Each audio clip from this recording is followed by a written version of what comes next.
Do I look like I'm so?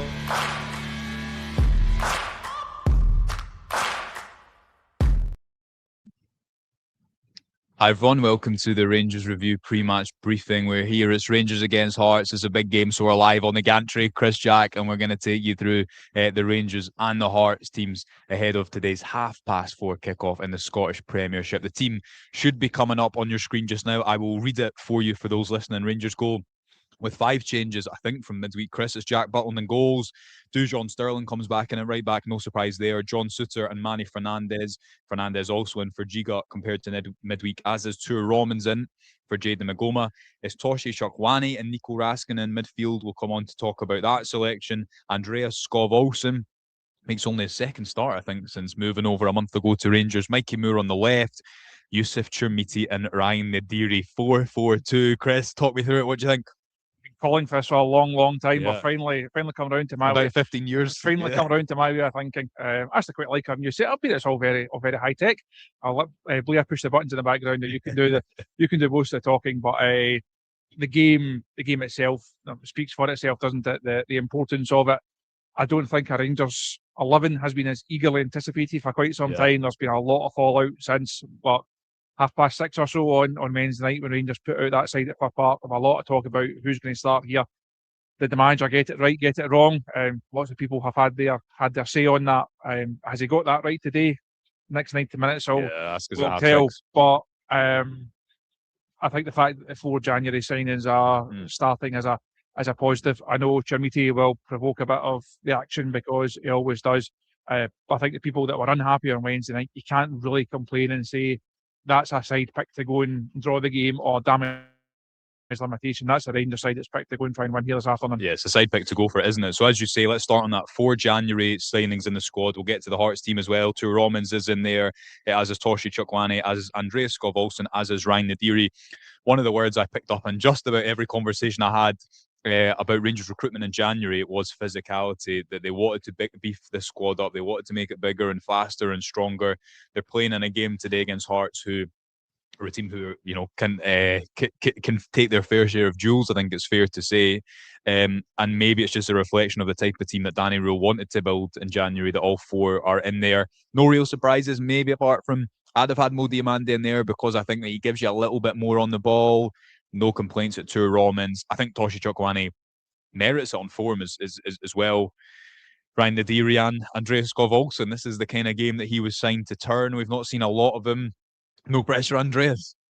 I think if we start on Diamande, actually, he's probably one of the ones I think is really unlucky not to play. I didn't have him in my side when you asked for a predicted lineup. I noticed that. It's a really tough call because I think over recent weeks now, at the start of the season, I thought he was nowhere near it. Looked really un-Diamande-like, didn't contribute enough at all. In recent weeks, I think he has been good. It just so happens that his bit of form has come when Chukwani has come in and has looked impressive as well. Yeah.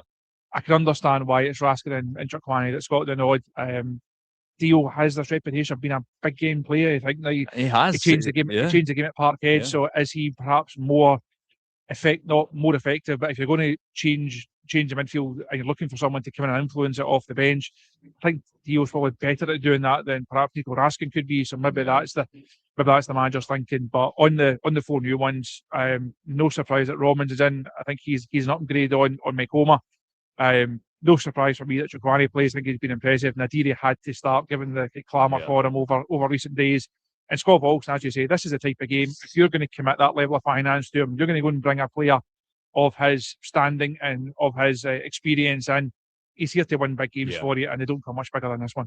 Yeah, the reason I was slightly surprised about Diamande is because I think he and Raskin have a relationship, and he and Raskin have done it in a lot of big European games, Old Firm games, and kind of the end-to-end games that you expect it might be today against Hearts. So I was surprised about that, especially because of his performance in the Old Firm. Chukwani is slightly bigger. Set pieces, we should mention that, are going to be a huge factor because Hearts and Rangers are 2 of the best set piece teams in the league. So maybe it is just going for size all over the pitch. Because if you look at that lineup, Chris, your smallest player is Mikey Moore and Nico Raskin. Nico Raskin's one of Rangers' more effective players at set pieces. So perhaps that plays into the thinking with Toshi Chukwani as well. I'll read you the Hearts team. A couple of surprises in there. They go with Swallow and goals, McEntee, Halkett, Finlay and Milne across the back four. No surprises there. Leonard and Beningame. But then they go with Agu, I think it is pronounced, the Brazilian attacking midfielder who is a club record fee but hasn't played much at all. He's had a lot of injury, hamstring issues. He's in there at number 10. Islam Chesnikov on the right, Alexander Kazaridis off the left, Claudio Braga through the middle, which I think is the three that started alongside Kabori. No, it's the two wingers that started alongside Kabori in the Edinburgh Derby in midweek. Hearts also going for it, but do Rangers have a wee bit of a bigger side, do you think? If you think of Leonard and Agu and even Braga, who I know is maybe an effective player at attack and set pieces. And do they have a bigger side though, Rangers? I think they probably do. It'll be interesting to see how that plays out, because I think you made the point in a piece earlier on this week about there's only so much that Danny Rule could have done. When you come in mid-season, you don't have a pre-season, there's only so much you can do. You can either try and enhance the final third, or you can make the side harder to beat and say that's the foundation. I think Rangers are harder to beat. I don't think it's clearly they're harder to beat right now than they were at the start of the season. That physicality factor plays a big part in that. We know the danger that they have carried from set pieces, obviously since Scott Fry has come in, but Hearts carry a big threat themselves. And even if Rangers are slightly bigger in general, you're going to have to be on it. You can't afford to be not tracking your man, not winning second balls. It might not be the sexy side of the game, but it may well come down to that. You don't care about that anyway. You want to see the 4-4-2. But listen, that Rangers have not, on a serious point, Rangers have not got back into this title race by playing through the thirds all the time and Diamande taking the ball off of Butland. And it has often been about organisation and clean sheets. And I think the fact that Chukwuene's in there over Diamande maybe tells you a little bit about the type of game that Danny Rolt is expecting. Let's get to some comments. Lots of you commenting, and I'm going to be reading them out instead of them on the screen, so bear with me. Guy Churchill, he's praying Rangers just play their own game, aggression, passion, creativity, boldness, go for 5 goals. So Churchill going for quite a big ask, 5 goals, but fair enough. Friend of the show, James Skeen, excited to see Romans getting forward. A lot of anticipation about him, Chris. He's going to be tested the other way as well. We've only really seen him going forward to this point. Chris Smith, we should just be thinking about who can impact better on the bench, play the best 11. Gaz Jones saying it's a must-win. Mac, surprised that Danny Rowe wasn't continuing with Romans and Antman because he had an understanding. I get that point. I also think that Mikey Moore is merited playing in a big game more than Antman, if I'm honest with you, Chris. And I think that wasn't brilliant against Motherwell, but he did it in the Old Firm. I thought he was really good against Kilmarnock. And I think what we've seen from Moore that we've not seen from Antman yet is he will take responsibility and ownership. So I'm not surprised about seeing him on the left. And Blair made a great point in our Saturday show. Jeji Kasama, he's often scored off the bench or scored late on. So he is probably a more effective substitute in a game like this. But off the left, please, not the right. Off the left, preferably. That's the way to play it. I think Kasama is a better option from the bench if you think how the game might unfold. If you need a bit of pace and a wee bit of creativity, and someone that can score good goals. I've seen a number of really good finishes from him over the course of the season. I think he's a really good option to have. I did have Antman in my team, but ahead of Chermiti, or Moore slightly more from the middle rather than off that left hand side. So interested to see how wide he actually operates. Now, does he play wide left in effect, or does he start from the left but take up? I think you'll see him move in. I think we'll see him move in because he is far more effective when he is able to pick up those different areas of space. Not spoken about Chermiti yet. We'll get on to him. Come on, let's go for it then. Big call, big afternoon. It is, but I'm not surprised that Rio going with 2 strikers, because I think he wants to go for it, and I don't think he was going to play Tello Asgard because I don't think his recent form has merited it. I don't think that, as I say, I think physicality probably counts out Moore and Gassama. I don't mind it. I don't mind them going for it, because that was the accusation in midweek that he didn't. Listen, Chermiti has had that Old Firm game, and he has been improved since Rule came in, but he's not been a finisher.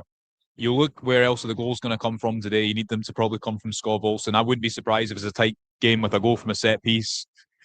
And he's kind of trusted him in big games, hasn't he? And off the ball, how will he lead the press?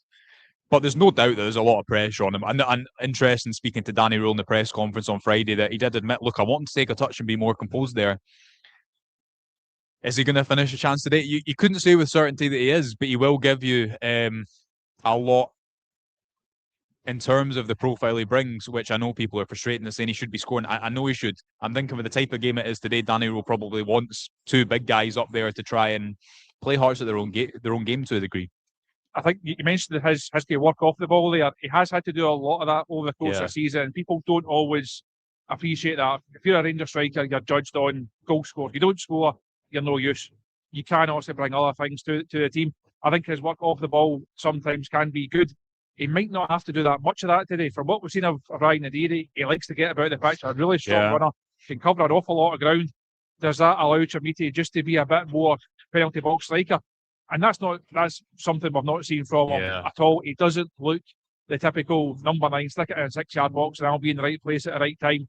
If he is going to do it, he really has to do it today because he's had a number of chances, not taking them. It is a big call, but if you're going to go with two strikers, it is still him over Miovski for me because I don't have any great... Miovski's not giving you a lot outside the box, is he? And if that made the point the other day there, if the chance that Chermiti misses the Welsh header one at Fir Park, if that falls to Miovski, chances that he converts it, not convinced it's a sure thing either. So I'm not surprised. I think as soon as the manager decides he's going for two, I think the two pretty much picks itself. Prediction? I knew you were going to answer that question. You always throw me under the bus for that. 2-1 Rangers. 2-1. Okay, I'm gonna say 1-0. I think it'll be tight. Hearts are at the top of the league for a reason, aren't they? And they weren't brilliant against Hibs, but they had that intangible finding a way to win. Let's see what happens. We're going to be live probably about an hour after full time after the press conference, so we'll look forward to speaking to you then. Please like and subscribe. It really helps us here at the Rangers Review. Enjoy the game wherever you're watching it, and we will speak to you slightly later on tonight. Bye for now.